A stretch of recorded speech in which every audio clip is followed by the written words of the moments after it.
All right. So good evening, everyone, and welcome to the last day of the workshop.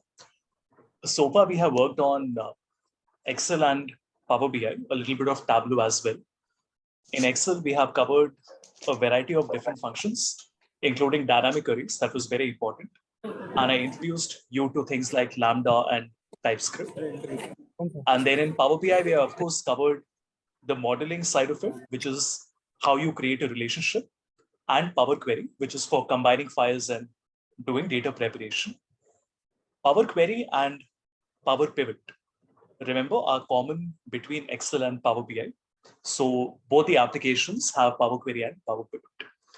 So whatever you learned in Power BI as far as the data preparation and the data modeling was concerned, we had done the example with the profit margin and the year-over-year change.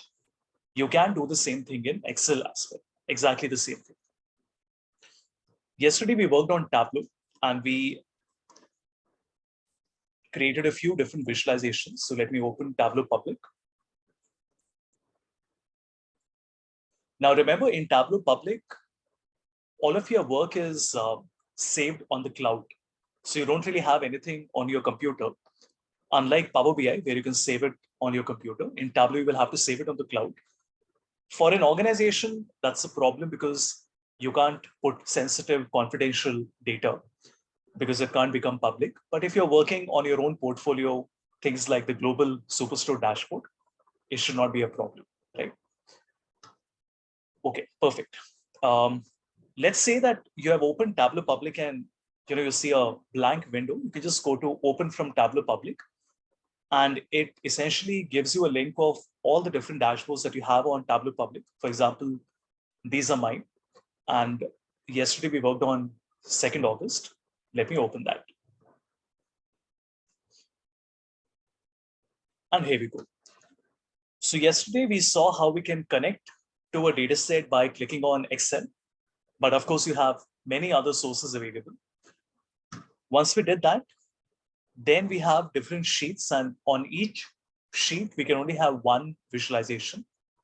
Unlike Power BI, where one sheet or rather one page can have multiple visualizations on it.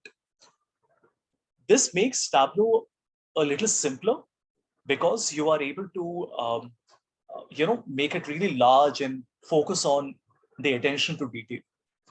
But the thing is that in Power BI, it's much faster because you're creating the final report directly. In Tableau, first you have to make one visual at a time. And then at the end, you have to go and sort of put everything in one place together. On the left side, we have the blue colored pills, which are called dimensions, and the green colored pills called the measure, not to be confused with a measure on Power BI. A measure on Power BI is what we refer to as a Dax calculation. Here, a measure simply refers to a quantitative value like a discount profit, profit margin, quantity sales.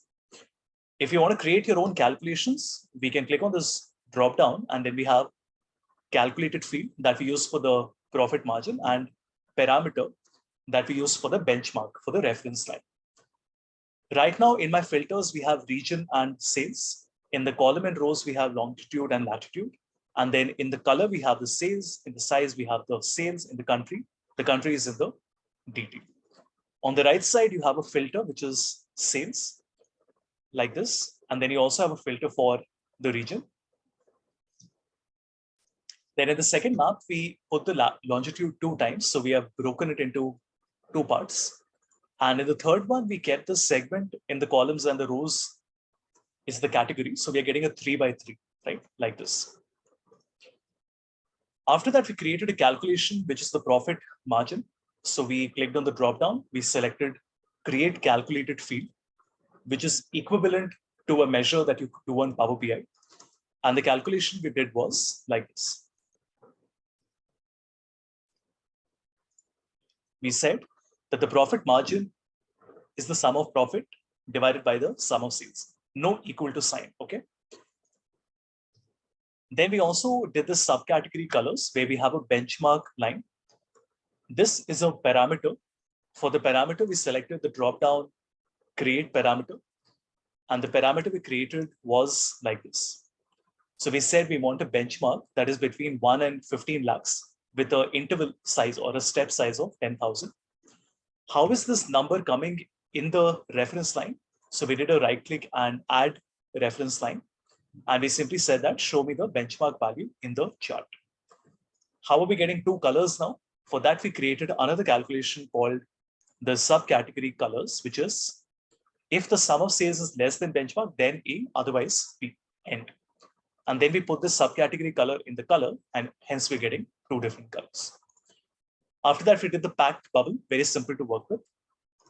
And we also did the forecast. So if you remember, we went to analytics, right?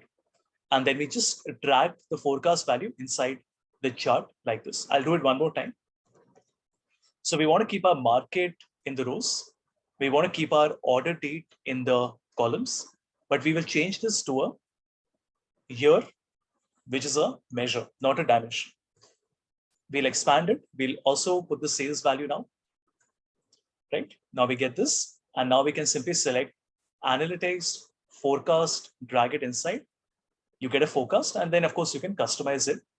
If you press Ctrl+E or you go to worksheet and describe the sheet, you can see different statistics for the forecast as well. Power BI doesn't have this feature of all this detail. Of course, you can connect Power BI with R and do this, but then natively it is not supported. So yeah, just go over everything that we have done and let me know if you have any question.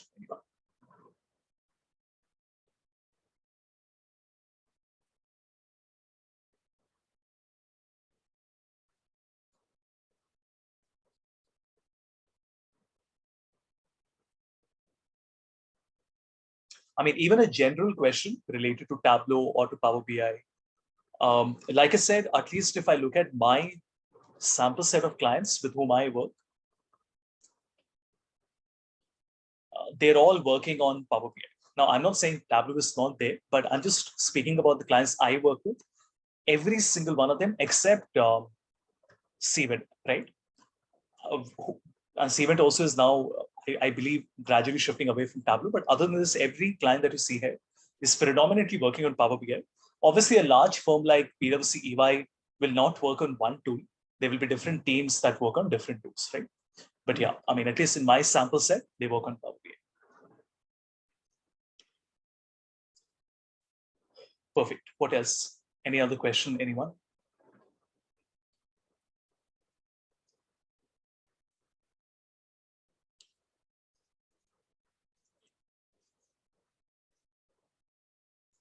All good?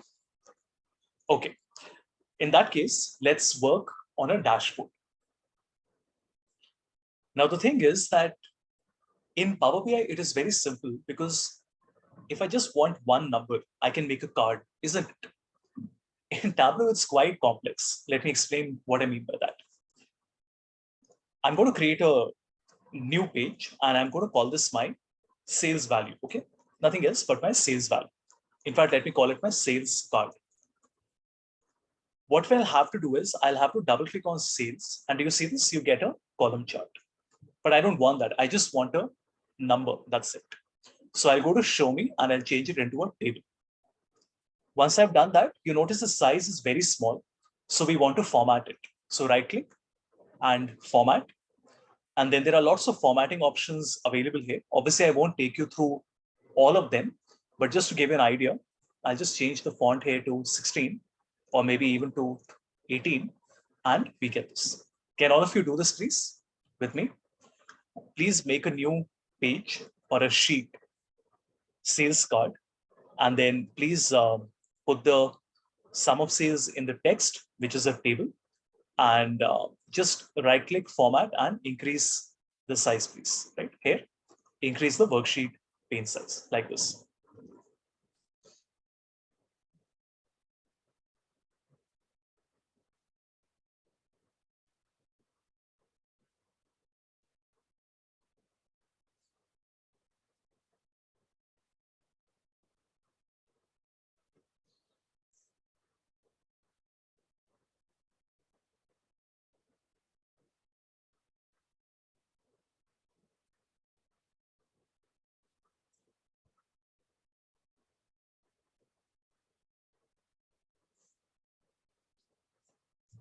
All good?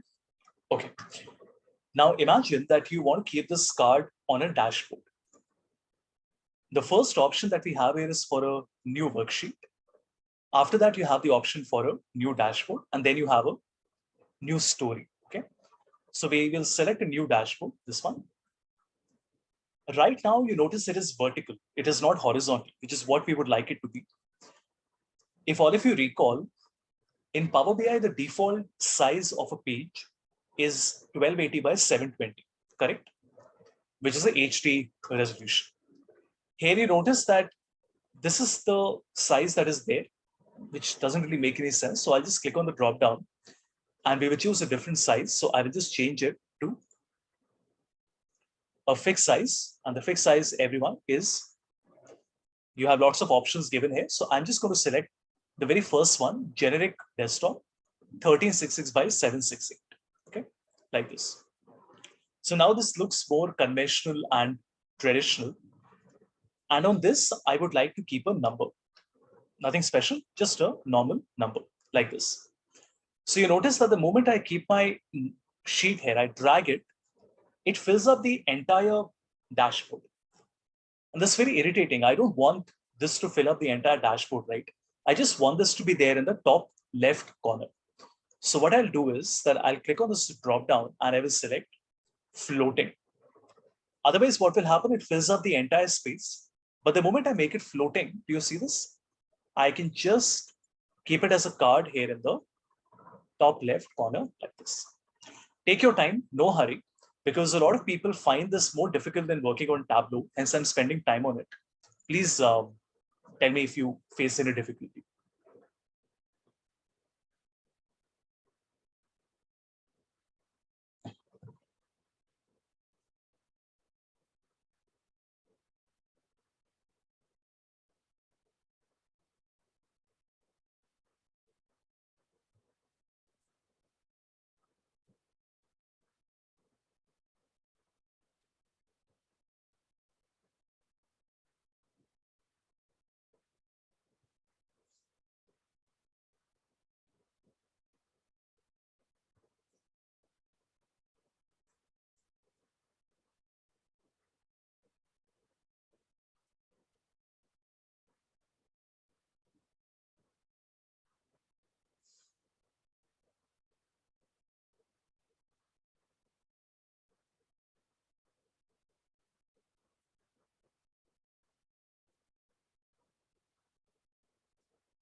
Okay, now here's the funniest part. If you want to make another card in Power BI, you can just copy paste it, isn't it? Here, it is so much more difficult. I will have to create a new sheet. Do you see this? I'll have to call this my profit card. And then I'll again have to go back to dashboard and drag it. Okay. Again, it picks up the entire page, fits into the entire page. So I'll have to make it floating, reduce the size, and I'll have to keep it like this. Now, don't worry if in the beginning it's taking all of you a little bit of time, because I remember it took me a lot of time when I did it for the first time. But the thing is that, it's just a question of spending time and getting comfortable with it. But I hope you all see what I'm doing right now. I'll have to make two different sheets, and then I'll have to make this. Power BI, on the other hand, is so much simpler for a beginner because I can just open up a page and start to put elements on it. Here it becomes so much more difficult, right? Let me also keep a text box at the top, right? So here you notice we have different objects available. So I would like to keep a text. So let me select the text here and I'll call this my sales dashboard. Make it bold, make it 14 and change the color to something else like this, okay? And change the font as well.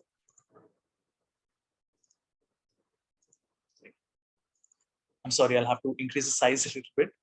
So let's make it 22. That's better. And again, I'll have to move it down. This has to be moved down and this has to be moved first as a floating button, right? And then I can keep it. And I'm not teaching you like a very complex way of doing it. Every Tableau dashboard that you see out there, this is how it is created. You will first have to make one single sheet for every single element that you have, even if it's just a number, and then you will have to join them together. So don't be surprised when in a lot of Tableau dashboards, you sometimes have 50, 100 sheets that have been created just to make one single dashboard.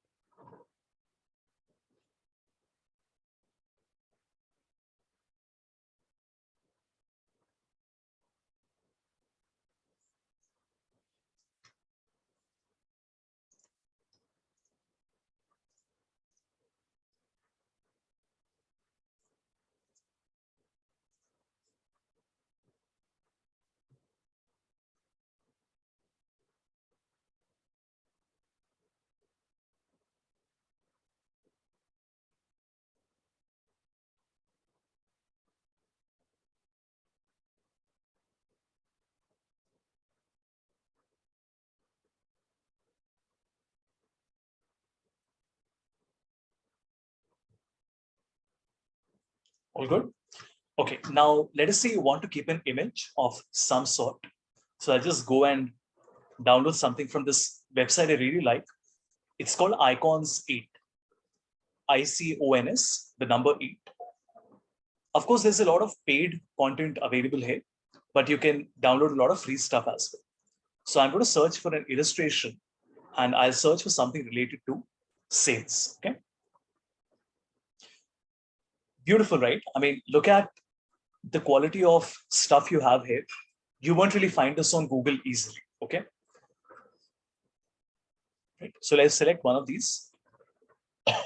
I will select something. Can't really find. Okay. I like this one.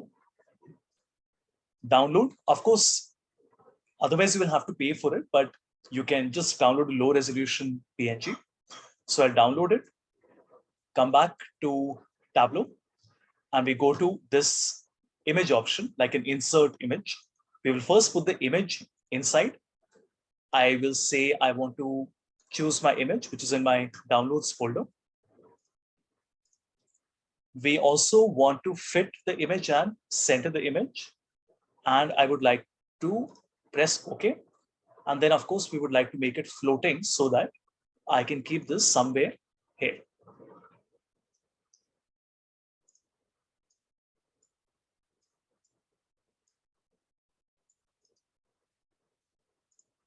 Like this. Right? Like I said, don't be worried that, oh my God, we have to spend so much time on formatting. Literally, you have to spend all this time on formatting. You know, data cleaning is a very important part. The visuals, I feel, is the easiest part.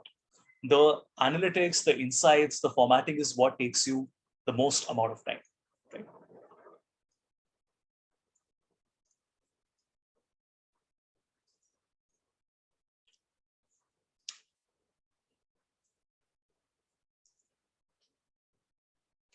Right. So even if you all are not doing it 100%, that's okay. At least get a feel for the interface. Of course, you'll have to go back and practice, but at least get a feel for how it works so that when you guys go back and you all will be creating your portfolio, you know, you'll feel comfortable with it.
Okay, now we will make another sheet.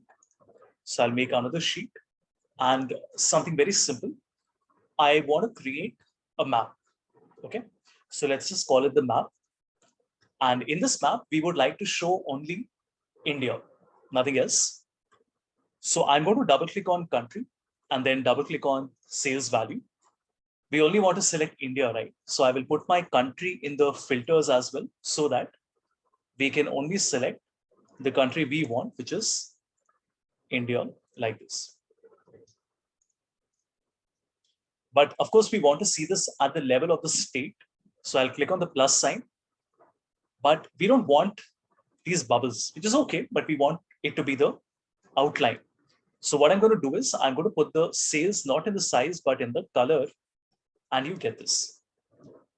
The reason some of these are not highlighted is because we have not made any sales there, perhaps, right? So we get this. Let's also go to color and I can add a border like this, right? In fact, let me choose slightly different border color. Okay, that's good. Let's go to map, background maps, and I will select an outdoor map just so that it looks a little different. And I would also like to, in fact, let me make it black. That looks better. Yeah, I think this looks good. Now I go back to my dashboard and I will select my map and we will drag it here. Of course, it fills up the entire page. We don't want that. So I'm going to make it a floating visualization and we'll keep it below like this. Okay, now here's the thing. This legend that is coming on the right side, it is helpful, but maybe you don't want to keep it. Whatever you don't want, you can just remove it. Okay, not a problem. If I remove this as well and I keep the map one more time, you notice the legend comes back. Okay, so we are on our map, and what I would like to do is we don't want this title. We know it's a map, so we don't want to say that it's a map. So I can right click and hide the title. But the funniest part is that they are still not connected. If I click on any one of these states, do you see this? The numbers are not changing. So Tableau is already difficult because you have to make one sheet for each visual. That takes a lot more time, adds more complexity. And on top of that, they're not even connected by default. Now, I don't know why that is the case, but that is how Tableau has always been. In case you want to connect it, everyone, you will have to manually go to the dropdown and say that I would like to use my map as a filter. If you don't select this, then you notice that the sales and the profit are not changing. The moment you select users filter, now see what happens. Do you see this? The numbers are changing every month like this. I just see why it's not coming properly. It's quite odd. Hold on. I have always hated the formatting options here. Just a minute. I'm never been very fond of the formatting in Tableau, but anyway, you guys can do it later. I don't want to spend time on this right now, but you get the idea, right? I'm sure people who have worked on Tableau more often will probably not hate it as much as I do, but you get the idea, right? And maybe I can also align it to the left. Let me just check once. So right click and format. My align option. So I want to align it to the left. Should we check? Yeah, I think it's working now. So right click, format. That's what I said. No, once you learn one tool, you can always pick up the other tools as well. Yeah, I think it's looking a lot better now. Perfect, like this.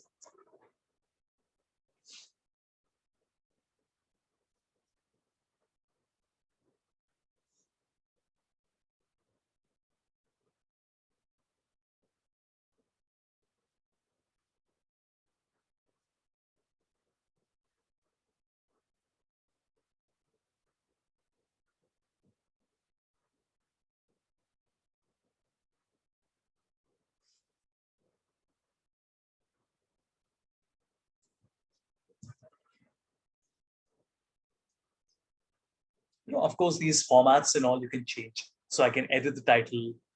I don't want to call it the sheet name. I maybe want to call it my total sales, right? Maybe I want to make it bold. Things like this you can do. Again, personally, I feel it's more difficult than working on Power BI, but then it also offers you a lot more flexibility, right?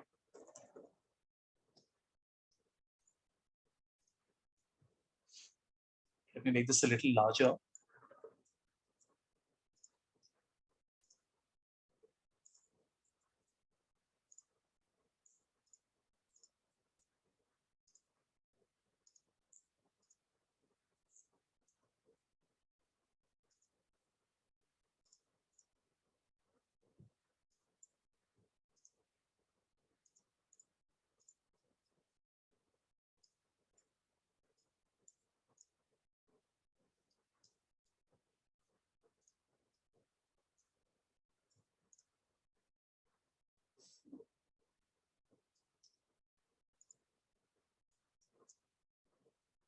Right?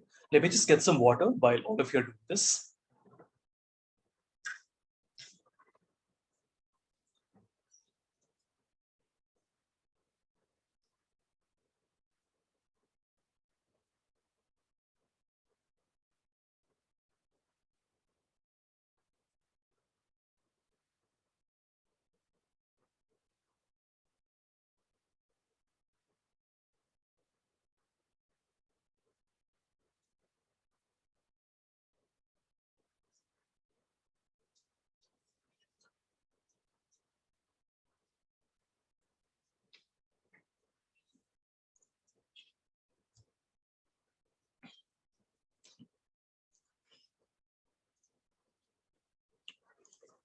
Right? Like I said, don't worry about the formatting right now.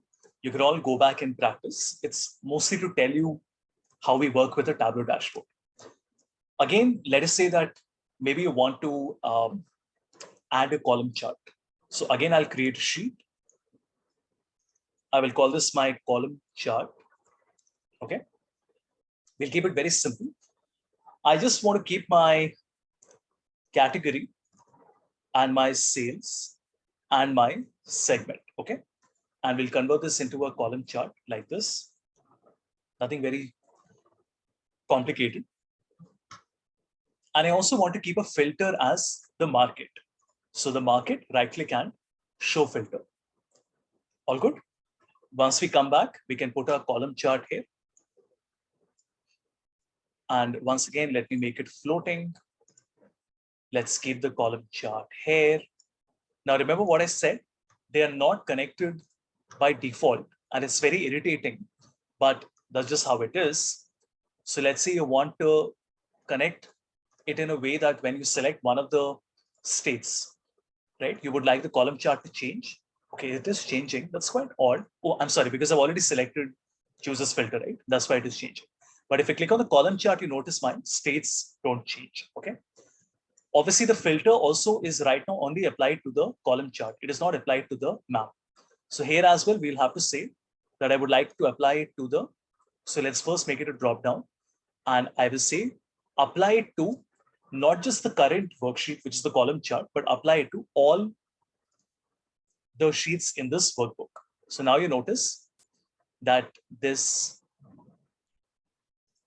slicer that we have kept here, I'm not going to format it, but you get the idea that this slicer that I've kept here, let me also move it here, the legend, right? So you can see that the slicer that I select here, you will notice that it changes both my column chart and my map as well. Oh, I'm sorry, we can't select different markets because we only have India, but you get the idea, right? Let me just choose a different one so that you all can follow. What I'll do is I'll keep my region in it. Okay, I think that would be better. So let's not keep the market. Let's keep my region in the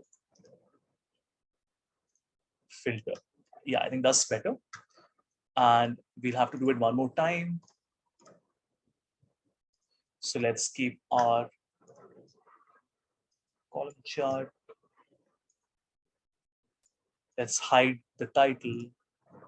This is my filter. I want to make this a single value drop down.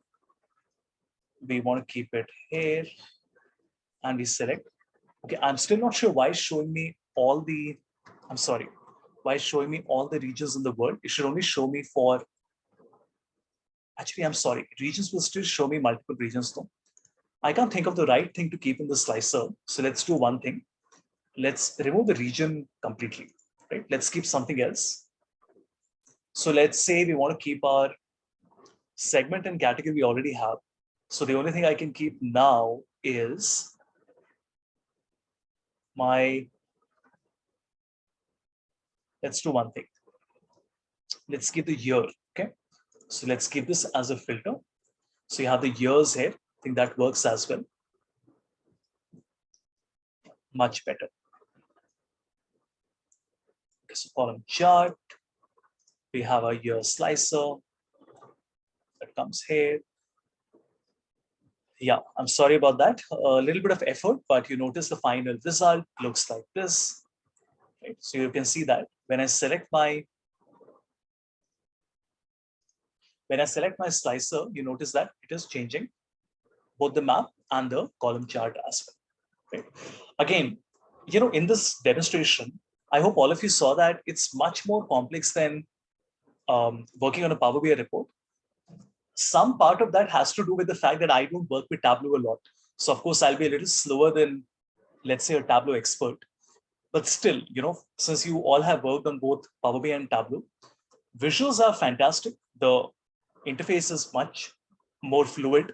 But then when it comes to finally creating the dashboard, I very strongly feel that Power BI is much easier for users who have not worked on either of them.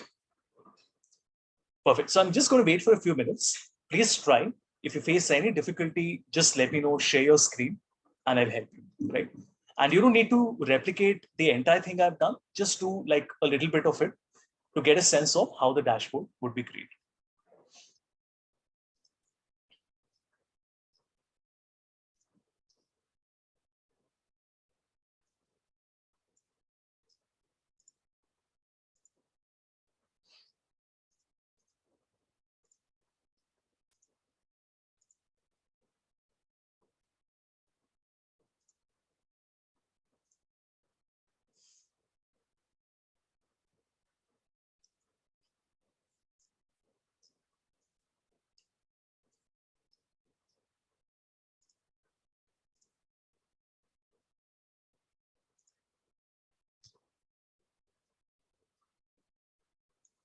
Let's keep a blank shape as well.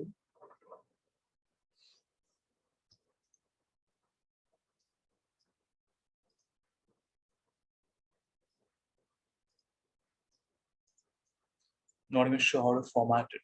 Hold on. Seem to find a formatting button.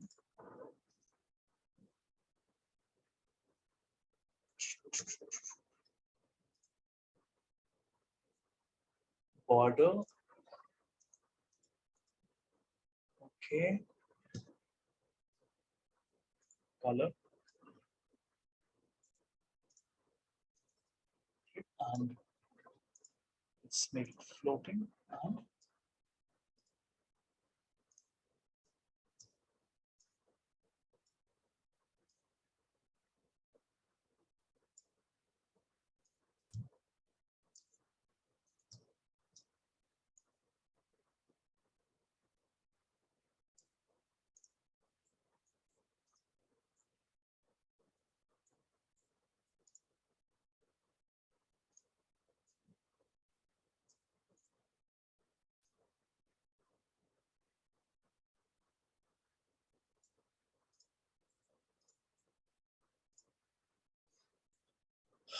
yeah.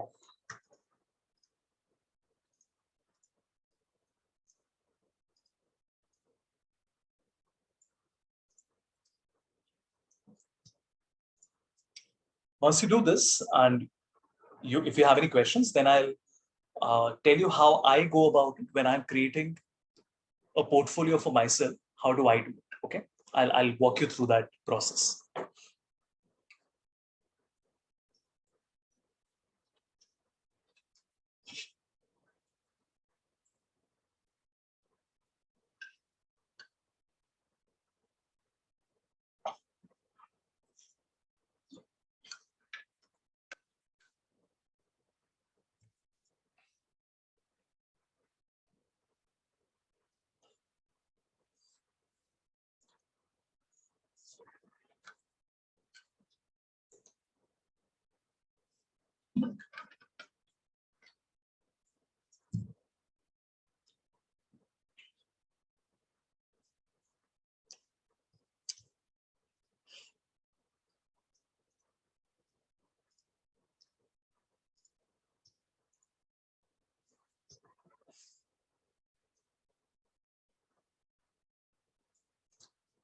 right? So as I've always said, quality over quantity.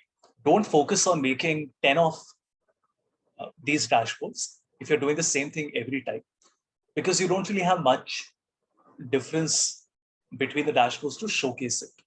What you should focus on is to make a dashboard which is essentially different from the previous one. Like I have created my portfolio. That is what all of you should be doing as well.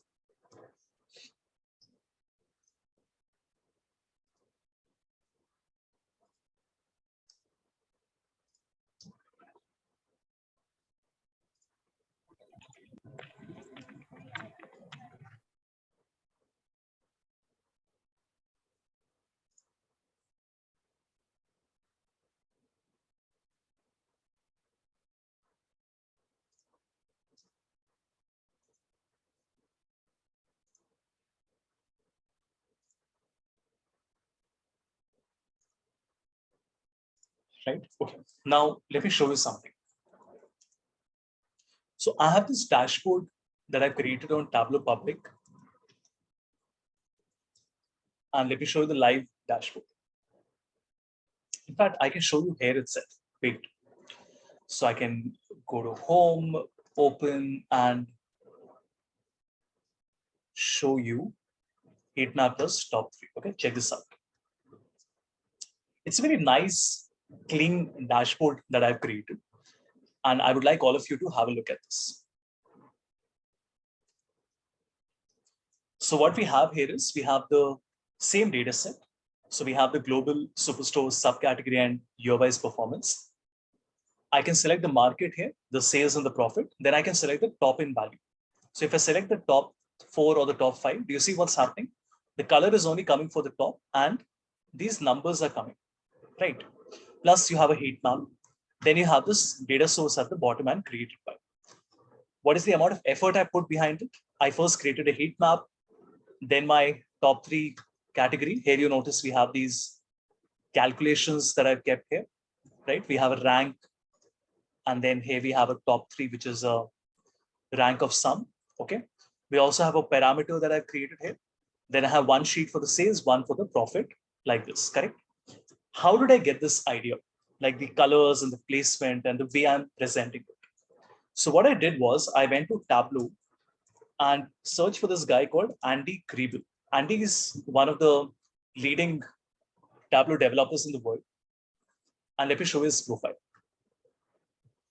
He has a lot of content on YouTube as well. So Andy has 1100 visualizations on Tableau. And if you look at it, I was curious, I wanted an idea because I wanted to create my Tableau portfolio. And I was looking at ideas and I said, okay, let me go to Tableau, let me go to Andy's portfolio. And then I just scrolled, okay? And I came across this cycle data, okay? So it's a cyclist data for the UK. I think that's the one. Hold on, I don't remember exactly, but let me find it for you. Hold on. So some of these were very simple. Okay, check this out, bicycle collisions. So I saw this and I really liked it. I like the way, do you see this? The number is being highlighted. Do you see the way the tooltip is coming? The way the heat map is coming with a black and a gray? Then you have these filters and the data source created by. So I basically, shamelessly, I copied it and I created this.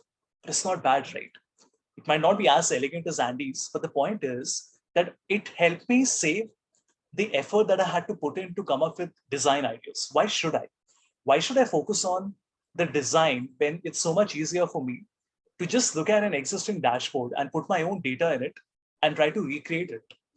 Now, a lot of people say, but what if I don't have this data? First thing is you will find these data sets. Most of these are public data sets.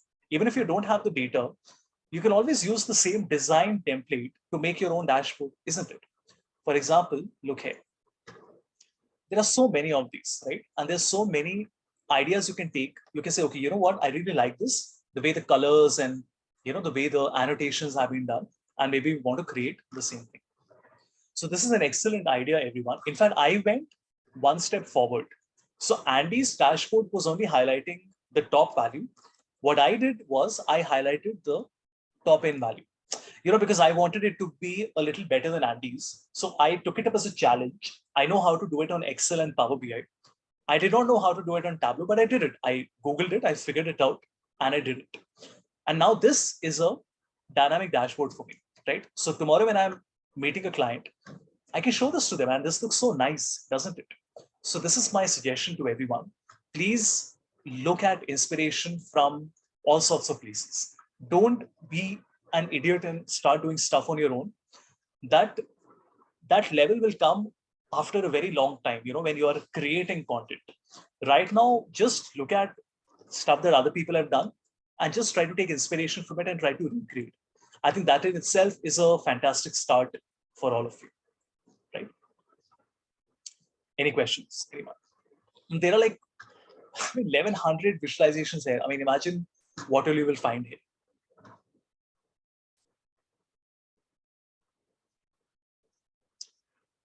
Right. Any questions?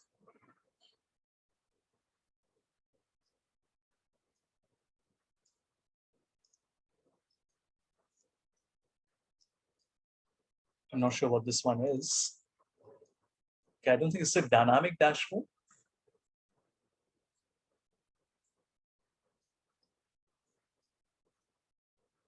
Priya Padam.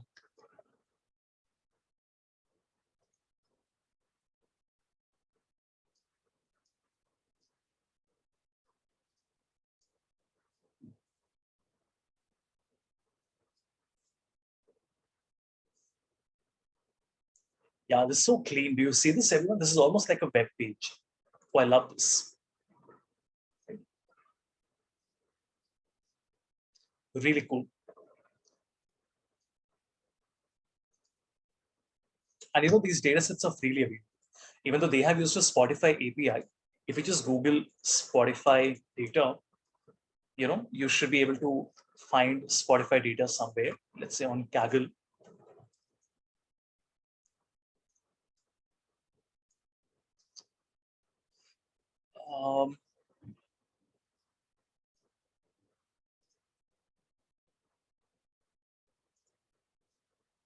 Yeah, I think this should be good enough for you to work. So we're looking at all the columns now. Yeah, I think this is quite a good data set. Perfect. I'm assuming most of you know of Kaggle, but if you don't, please bookmark this website. This has a lot of data sets on it. Even though Kaggle is typically for data science, but then, from the point of view of at least getting data sets, it's a wonderful website. Plus, those of you who do work on Python, then for you as well, this might be probably one of the best websites to look at. And Kaggle, I believe, is owned by Google, if I'm not mistaken.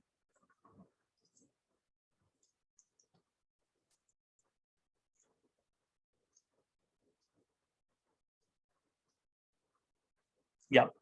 So Kaggle is owned by Google now.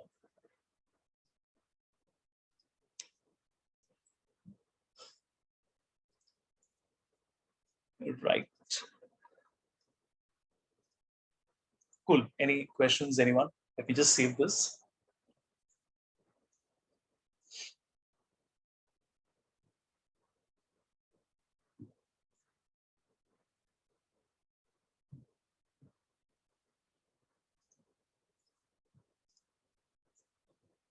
See, I know we are not doing PowerPoint in this 16-hour workshop, but then just wanted to share like one or two things with you. By the way, you already have it on Teachable, so everything is there. Just wanted to share one thing with you. You can go to this website called Colors, COOLORS.co. Okay. Colors has a number of different tools in it, but the one I really like using is this one. It's called a extract palette. So you put an image on Colors and it automatically detects the colors that have been used in it. For example, if I just select image picker, I will just browse and choose the same image that we have used in my downloads folder. We have this image here. You see what it's doing? It's automatically telling me the colors that are a part of this image. How does that help us?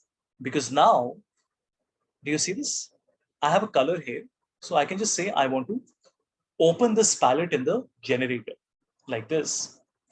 And this way I can get access to the hex code for each of these colors. For example, I can take this one, copy it.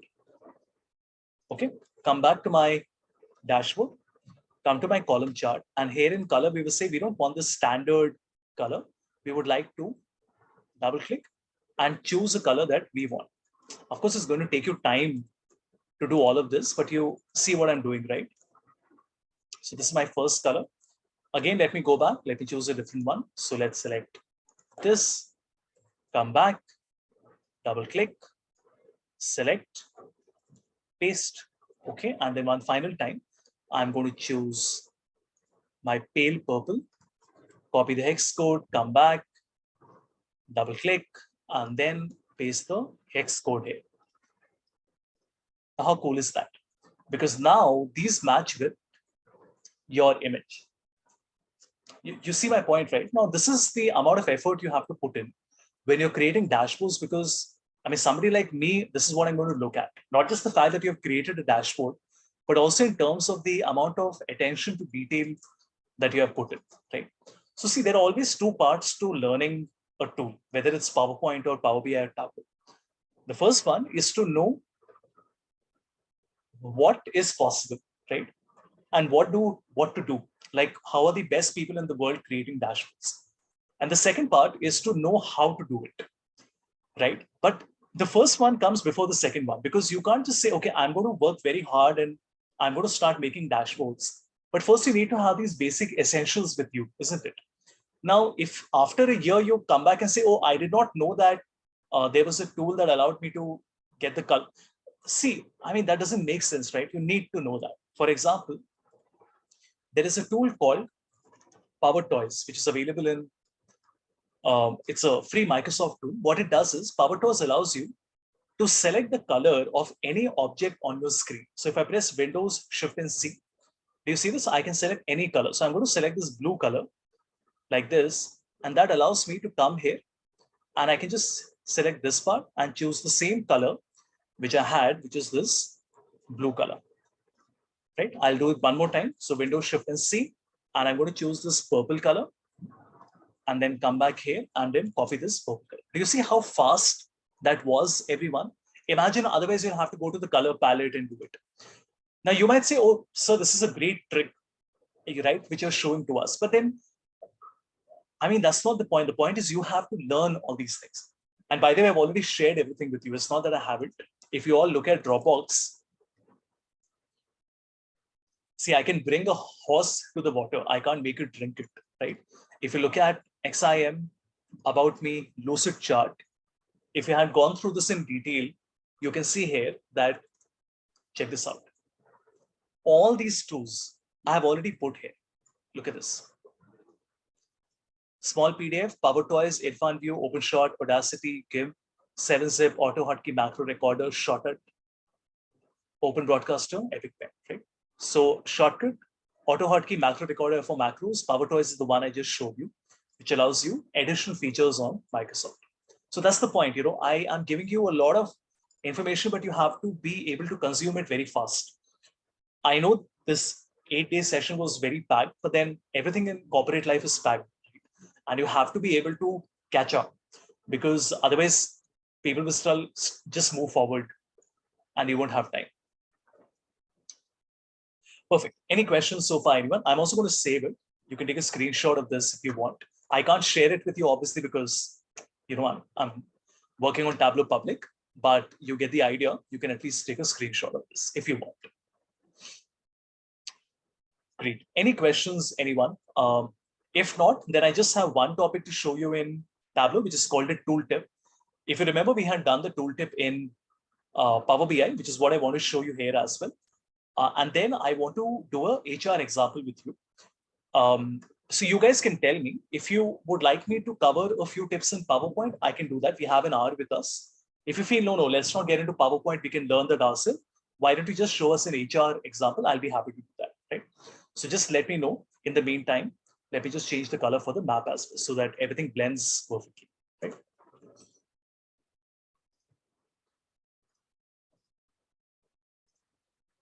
Any questions, anyone?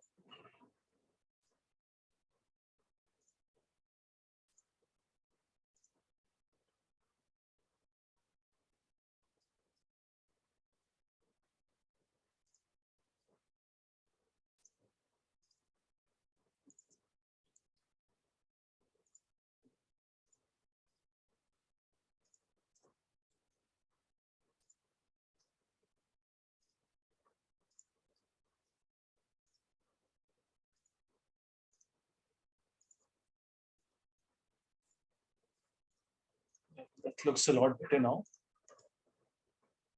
Yeah, here we go.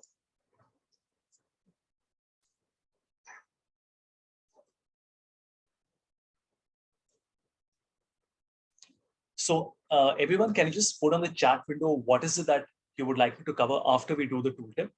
Would you like to spend the next 45 to an hour on an HR example on Power BI, or would you like to learn more advanced Tableau, or would you like to do PowerPoint? Yeah, so Manish, what you can do is you can just look at the PDF and you can go to the website and you can click on forgot password, right? Let me just share it with you. Because all of you have already been enrolled. So all you have to do is when you go to XIM, you have this PDF called Access Teachable Account. Just click on it. And the instructions have been given here, everyone. In case you did not receive the link, it went to spam, you forgot to click on it, all you have to do is just go to this link, havishamconsultant.teachable.com, and then click on forgot password, and you should be able to retrieve it or create one. Right?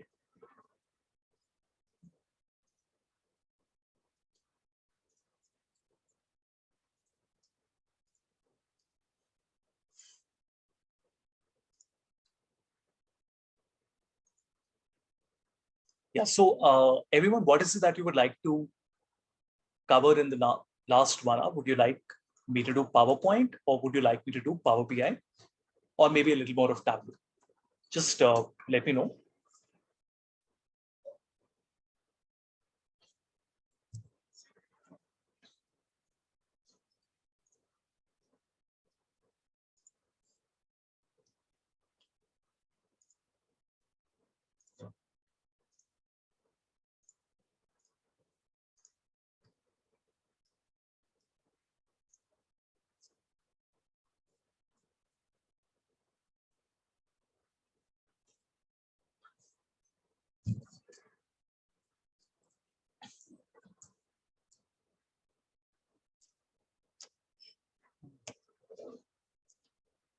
Okay, I think in that case, I'll do an HR dashboard. If you are indecisive, let me also show you how to make a tooltip. Now, right now, when I take my mouse, it just shows me this white box with India UP sales, correct? But maybe that's not what I want.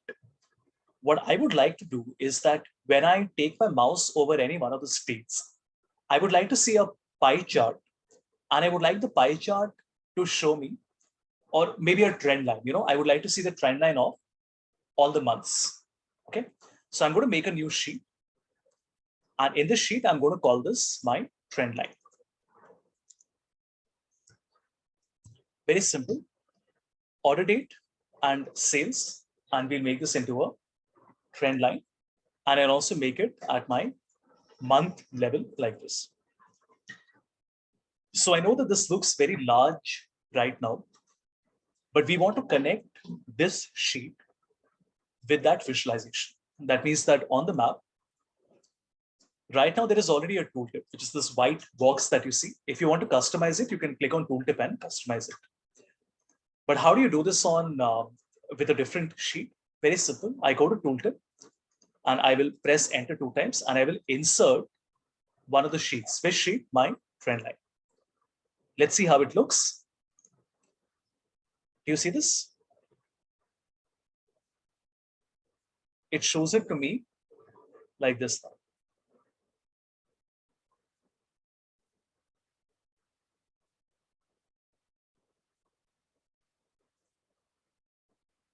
correct? Now it says the view is too large. So let's just go back to Tooltip and increase the width to 900. So it looks like this, but maybe that's a little bit too much. So let's make it 600. I think that's a lot better. We can also make it a little smaller if we want. So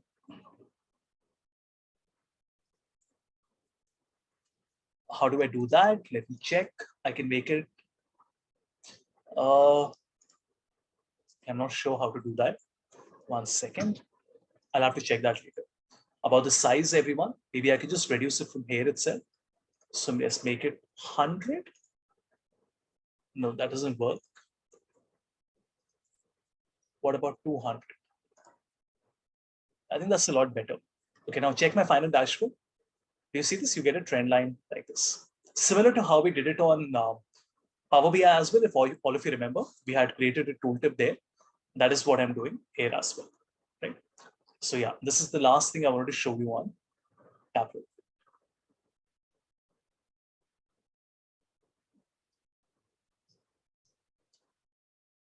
Perfect. Any other question, anyone?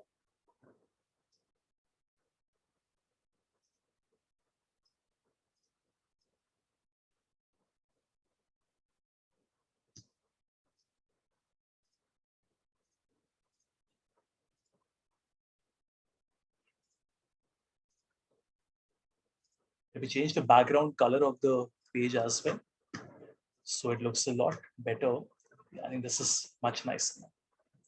Like I said, formatting will always take you a lot of time.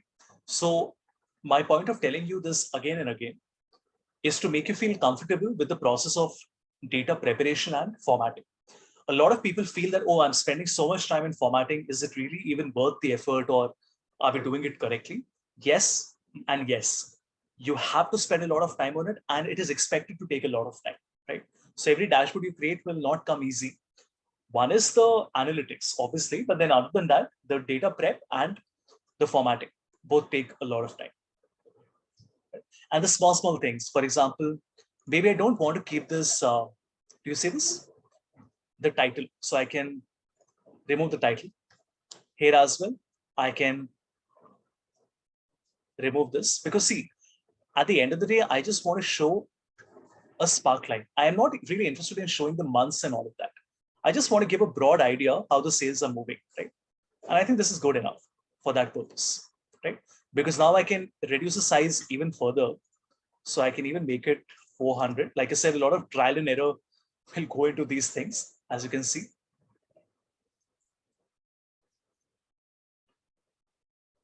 Okay, maybe a little bit more. Yeah, I think that's good. Okay, check this out. Right, everyone? Now, if you feel, no, it should not be a trend line, it should be a column chart. Simple. Just make it into a column chart like this. And now your dashboard is going to look like this. Of course, there are some months with missing values, so you have to account for that. I'm not sure how you will ensure that missing values are shown. Okay, show missing values, simple. So this way, if we show you, it's still not showing me. I think this I'll have to check, everyone. I'm not sure how to do that. I'll have to check this.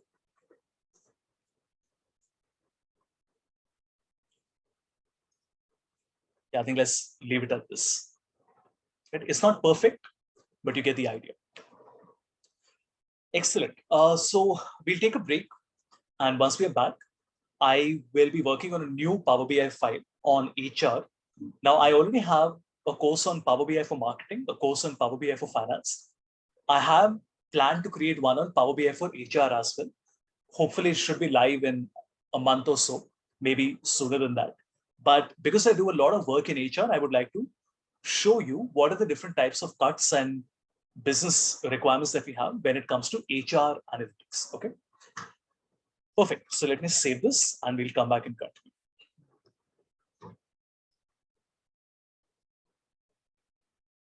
So give it a moment.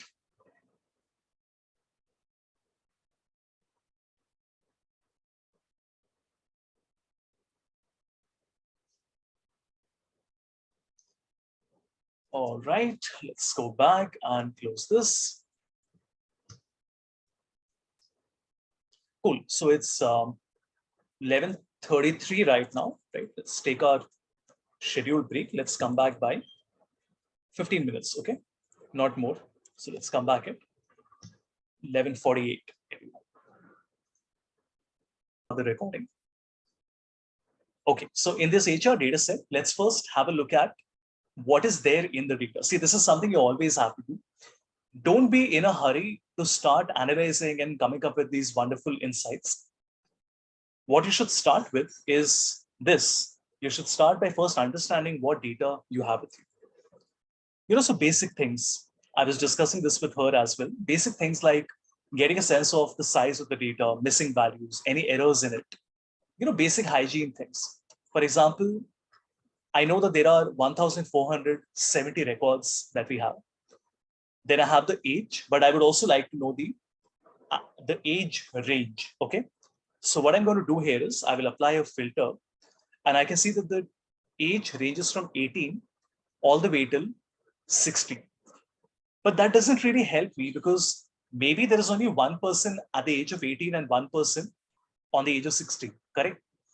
What we would like to do is to get a histogram to see how many people are at each age point. Hence, what I'm going to do is, this is what I would usually do. I will just copy it in new sheet. First, I will write unique, everyone. So I will write unique, and that will tell me there are unique values from 41 to 60, but this is not sorted. So let me sort the data, and we get 18 to 60. Now I'll simply do a count if, and I will say that, let me count that in this range, D2 hash. So it tells me the histogram. So now when I put this as the age and this as the count, and I make a chart from this, we get this, right? Now, the reason it's not working is because remember, both of these are numbers. So I'll have to make a small change. These should not be numbers. So what I'm going to do is I will first make sure that everything becomes a text value. There are different ways of doing that, but I have an option called change number to text. Now, let me do it one more time. Change number to text. Now, again, let me make a chart. Insert chart. And now you get a sense of the spread of the data. See, the exact formula that you're using is not important. You can try to do it different ways. Maybe you can even make a pivot table if you find that more comfortable. I personally don't like a pivot, and I'll tell you why. A lot of people say, Havish, is it not just easier to make a pivot table?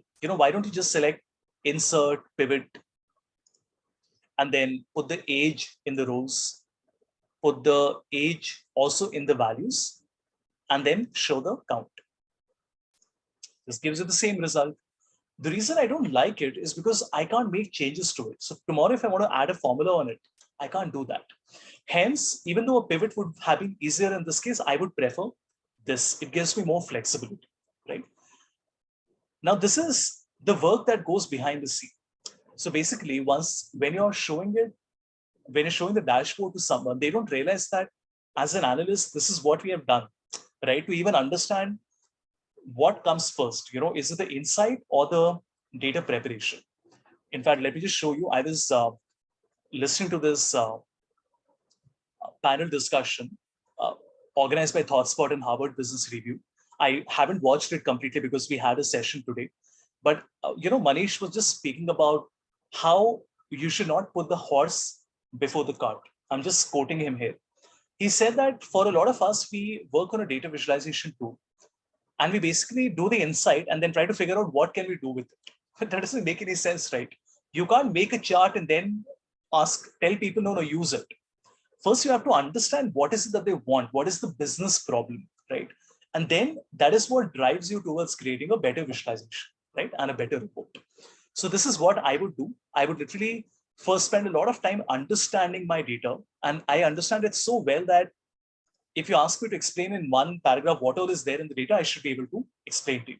That is the objective. Then I have the business travel, which is, do the employees don't travel? Do they travel frequently? And do they travel rarely? Then we have three departments. We have HR, R&D, sales. We have the distance from home, which is 1 to 29 kilometers. Then we have the education level. We have the education field, right? Then we have the employee number, which is just a serial number. Then we have the satisfaction score. So what is the satisfaction score on environment satisfaction? What is the satisfaction score on job satisfaction? And finally on relationship satisfaction. Three things. Then we have the performance rating. So all the employees have got either a 3 or a 4. Do they do an overtime? Right? Yes or no? Their last salary hike, monthly income, marital status, job satisfaction, the job role. Then we have stock option level. So do they have a stock option level or not? And at what level? Then we have work-life balance, right? So 1, 2, 3, 4. How many years have they spent at the company? How many years have they spent at the current role? Number of years since the last promotion, the years with the current manager, right? So there are a lot of factors that we're looking at. And this is typically an HR MIS report that we use for HR analytics, right? This data set is already there on the link on Dropbox. So I would really like all of you to use this as a practice example and work on it. It's a very nice, beautiful data set, okay? Okay, now let me put this in Power BI. Let me put this, I'm not going to watch it tonight. I'll watch it in the morning. Bookmarks bar. Yeah, this is for tomorrow. Let me close everything. Okay, perfect. Let's go to Get Data CSV. And I'm going to select my downloads and CSV like this.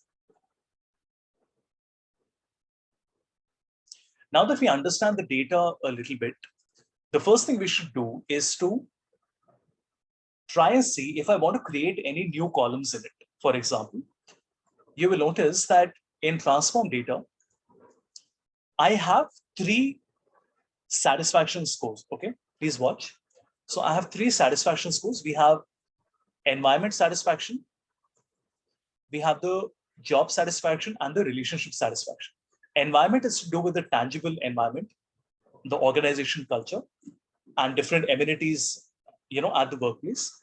Job again is an overall job satisfaction, and relationship is relationship with your clients, stakeholders, managers, subordinates, peers, like that.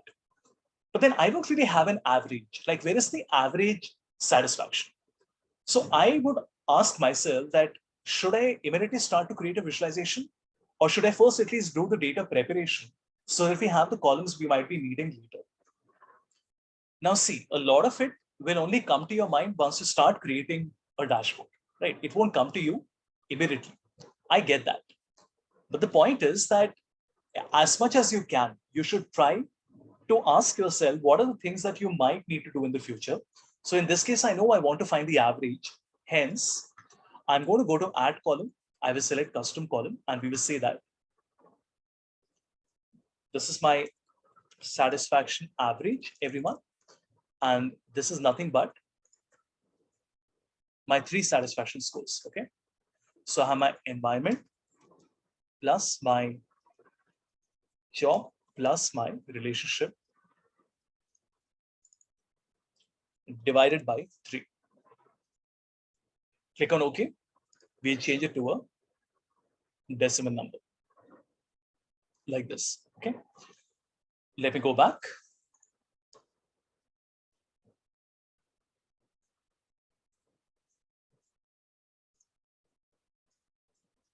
Now, let us say I want to create a dashboard. Again, I'll not just go through the visuals and see what I like. There are 2 reasons for not doing that.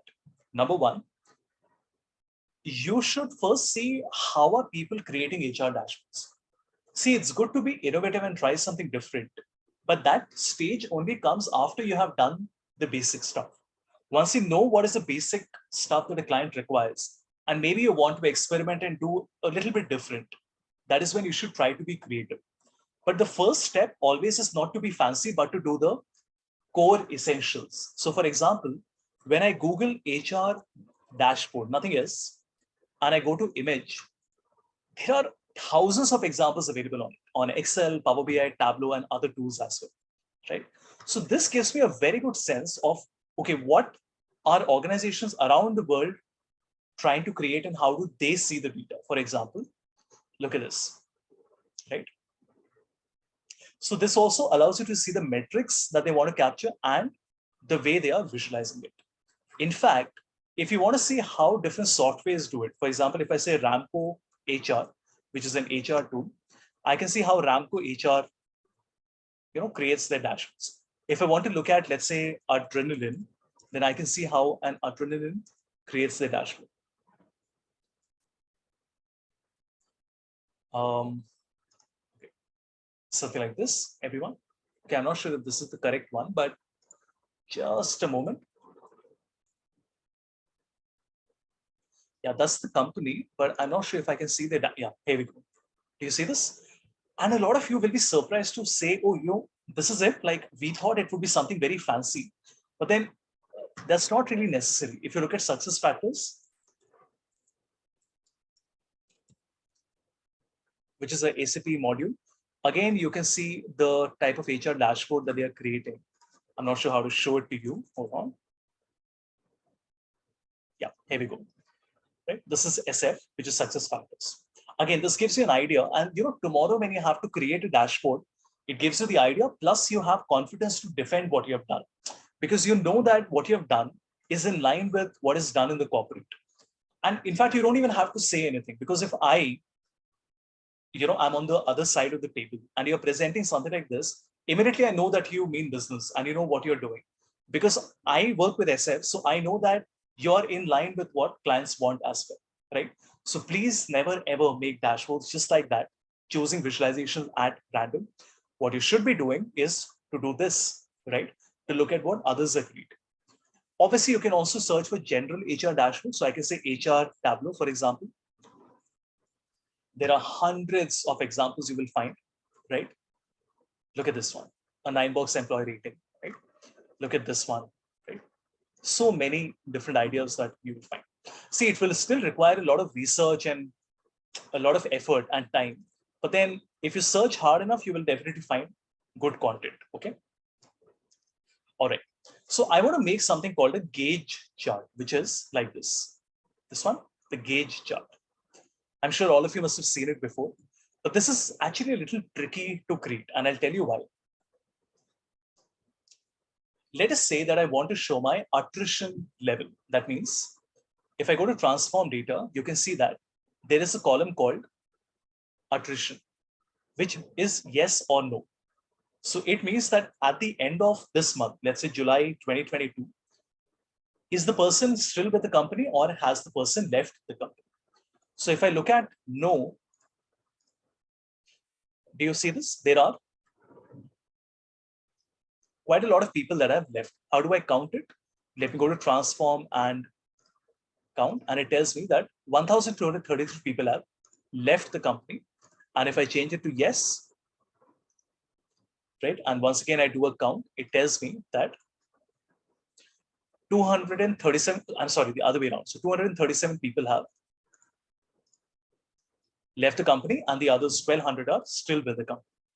But how do I present it? Like as an organization, as an analyst, you might want to show what percentage of employees have left the company, correct? Now, please watch this. It's very interesting, okay?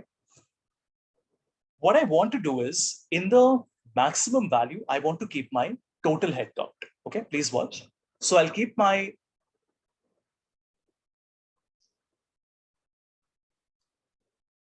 just a moment. Employee number in the maximum value. I'll convert it into a count, correct?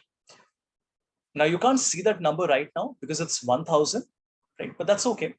I've kept the count of employee number and I want to keep my count in the value as well. And let me change it to the count. So do you see what it's doing? It's telling me that there are 1,470 employees, which is okay, but that's not what I wanted, right? I wanted to show as a gauge what percentage of employees have left the company, correct? But how do I do that? Now, a lot of you might say, can't we just apply a filter, Havish? But the problem is that if I go to filter, okay, if I put my attrition in the filter, right? And I say, okay, let me only select the people who have left. Both of them get filtered. This 237 and this 237 both get filtered. So it doesn't really solve my purpose. This is where you need a Dax measure. So I'll go to new measure and I will say that I only want to see count of attrition. That means the number of people who have left the company. How do we do this? We will say that I want to calculate the count of attrition, correct? But there is a filter applied to it. And what is the filter?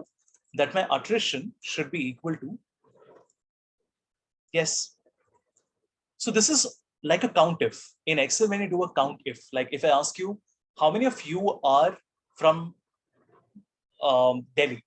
That's a count if, right? So right now we have 87 people in this workshop. And if I ask you out of 87, including me, 88, how many of us are from Delhi? That's a count if. That is what we're doing. I'm saying count the total number of people, right? In fact, let me make this the employee number. That will be better. So I want to count the total number of people, but only those who have left the company. So that gives me a number. And if I keep this count of attrition in my value, you see what happens? How cool is that? 237 out of 146. So now this tells me that, okay, out of 1470, 237 people have left the organization. Again, why am I showing you all this? To give you a sense of how I go about creating projects for clients. See, so far in all these days, we have learned the tool and how to write a formula, how to do formatting, how the features work. But then what is it that I really do on a day-to-day basis? This is what I do. This is how you guys have to appear for competitions and the level of work that has to go into it. Also, please learn to communicate. If you have put in so much effort, for example, if you went to transform data and you wrote that custom column, then you came here and you wrote a Dax measure, there is no point of just showing it to someone. You know why? Because if you just show this to somebody, they will feel, what is the big deal? You have just created a gauge chart, which is like a pie chart, right? There's nothing special about it. The storytelling is very important. So the moment you explain, like if I had to do it, I would say that I'm presenting a gauge chart because as an organization, I'm very concerned about people leaving the company. So we are showing that 237 out of 1470 people have left. But because this 237 is only the count of attrition, we had to create a Dax measure, which is similar to a count if. So we said that we want to calculate the count of employees, but only when the attrition is equal to yes, like this. Right? So I hope that makes sense in terms of why we had to put in all this effort and how you have to present this effort that you have put in to somebody. So just making a dashboard and creating a PDF is not enough, because if you just make a PDF out of it, you get my point, right? I mean, you're only doing half the job. You're just like a donkey who's doing the work, but it's not telling people what you have done. It's very, very, very important to do the work and tell people how you did it. Because if you don't tell them, the smart guys will still know the amount of effort you have put in.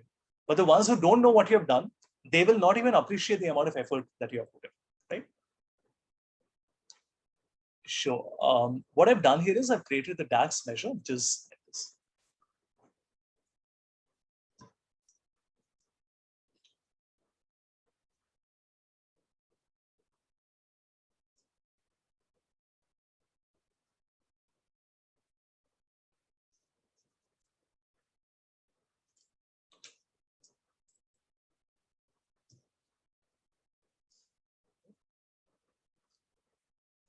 Yeah, so we are calculating. All of this is covered in my course, okay? So don't worry too much about it. It's basically a calculate says that you're doing a count with a filter applied to it. And the filter is, yes, it's like a count if that we are writing. Perfect. Any other thoughts or any other questions that you have, anyone?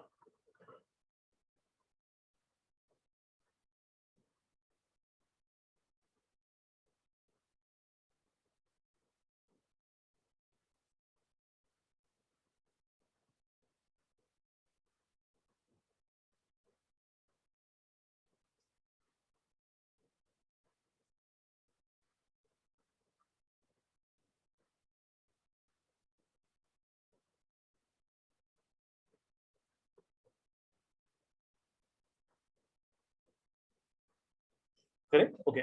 Let's do something else. So I want to make a scatter chart. Okay, let's make a scatter chart, which is sorry, here. And in the scatter chart, I want to show a correlation. And we want to see the correlation between two things, maybe my age and my satisfaction. Now, see, what do you expect? Obviously, that once the age increases, the satisfaction will go up as well. But let's see if that is true or not.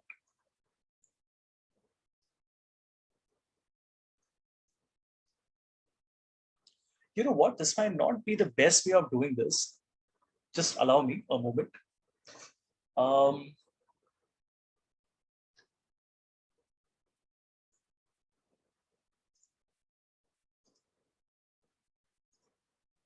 Average and average.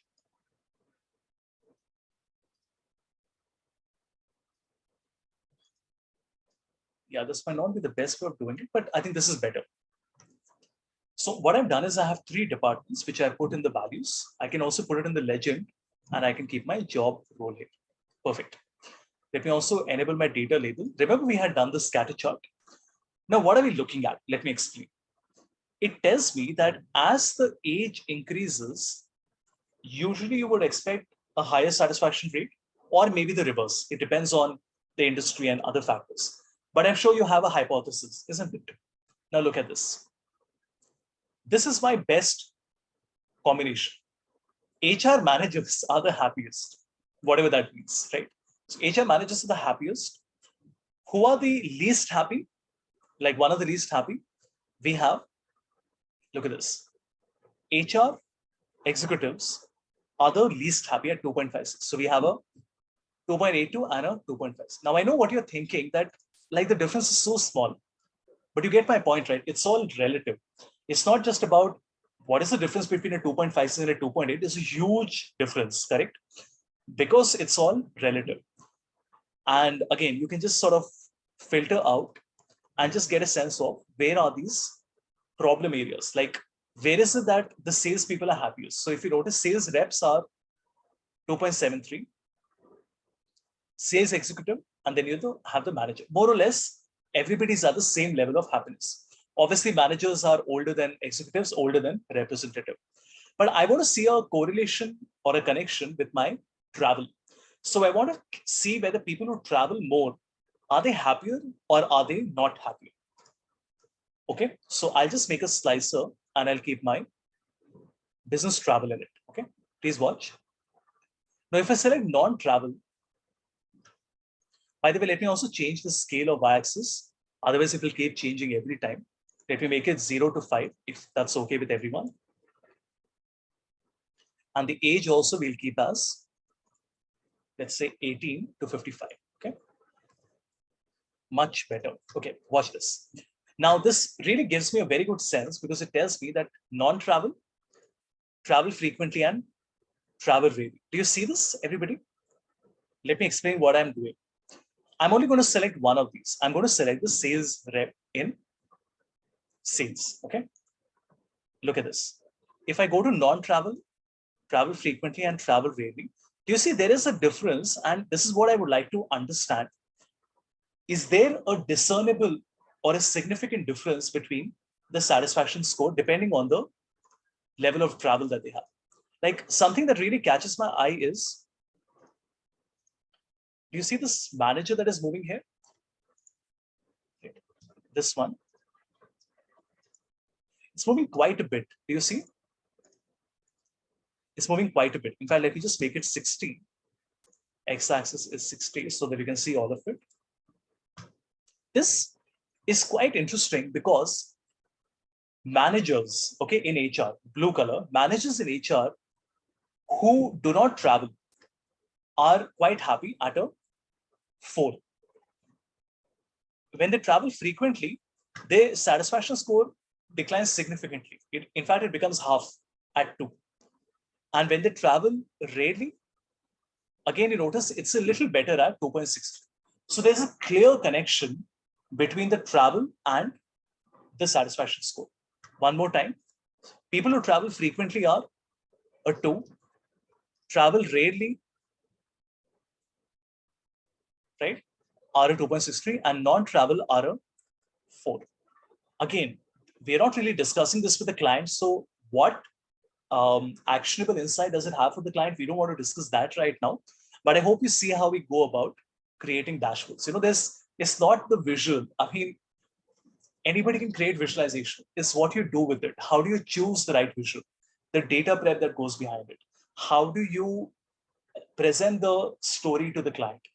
These are the hidden aspects of a dashboard, which is the most important part, whether it's on Excel or in Power BI or on Tableau, right? So yeah, I hope you like the example. The course on this HR Power BI file is pending for a while, but I think I'll bite the bullet and I'll definitely do it in the next few days. I've had a very hoarse throat for the last 3-4 days, so my work has been, a little behind me, or rather, I'm a little behind on my work, but I'll definitely do it very soon. Any questions, anyone?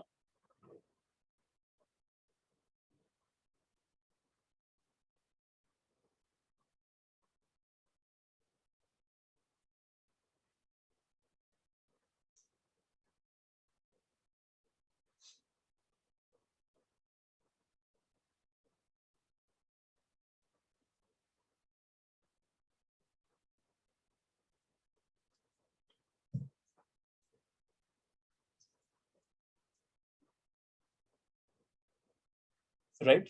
Like this, there's a lot of content I have on my YouTube channel as well. So please make sure to watch that. I know I've given you 85 hours of content on Teachable and plus so much more on YouTube. But then a little bit at a time, the people who do 45 minutes a day consistently will end up doing more than the people who do 3 hours in 1 week. You get my point, right? So just keep that in mind. Consistency is very, very important when you're working on all this. Perfect. Yeah, I mean, I think I'm done from my side. If you have any questions, anyone will be more than happy to answer. Or anything else that you would like to discuss.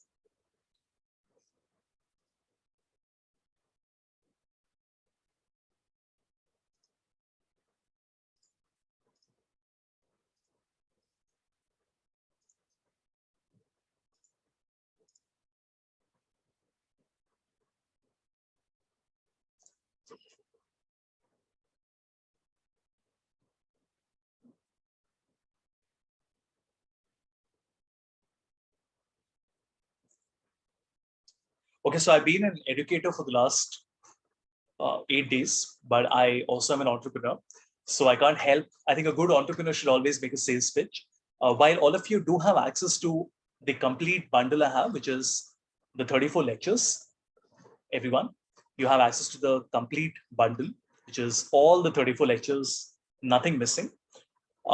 If you can share it with your friends, in other colleges, that would be excellent. And a big thank you from my side on that.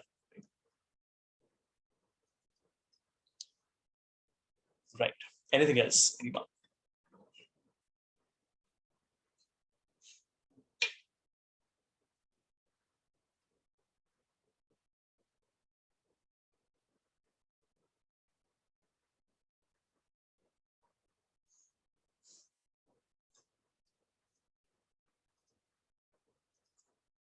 My pleasure. I know it was quite overwhelming. We have done a lot of content, but that's okay. It's not the memory that is important that, oh, I remember everything. It's more important in terms of being aware about, oh, this is what is Power BI and Tableau and Excel. That is the biggest takeaway. And of course, your journey only starts now. Please, it's not a sprint, it's a marathon, right? So please make sure to spend a little bit of time every day. I don't expect you to spend 5 hours every day working on it, but you should definitely take out 30 to an hour, 30 minutes to an hour every day on data analytics and work as a group. Because when you work as a group, you maximize, right? The output is more than the input. So if you're spending an hour, each one of you, 5 in a group, the output will be much more than that, right? Because you can share things with each other. If you get stuck, you can ask others.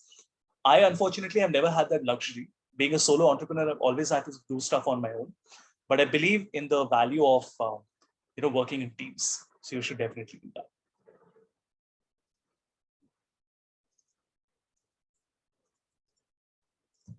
Great. Okay. If there are no more questions, then that's all from my side as well. Thank you so much, everyone. I am just one email away. You have my number as well. So for any queries, anything generally that you want to ask, feel free to be in touch, right? Uh, Usually emails I reply within 1 day. If you send me a WhatsApp message, I may not reply you immediately, but you will always get a reply from me, right? No exceptions. Hello, sir. Sir, we would like to thank you from Constrate, sir, for conducting these 8 wonderful sessions. I'm pretty sure the students had a lot to learn, got a lot to learn from you. Yeah, I would just like a screenshot just for my records. I wish this was a classroom training, but if at least some of you can turn on your video, if possible. But that's okay, I can see your pictures. So yeah, I think that helps. Let me just take a screenshot, everyone. Okay, sorry, I've forgotten my shortcut. Yeah, if you can turn on your videos, that would be fantastic.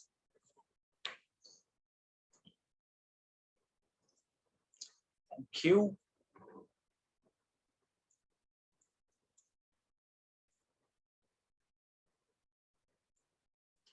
Good to see all of you like this, and hope to see you on campus soon.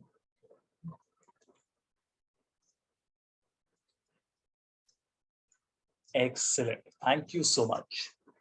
Perfect. All the very best. The recording will be up. And Sohail, if you have any specific requirement in terms of some files to be added or anything like that, please just let me know.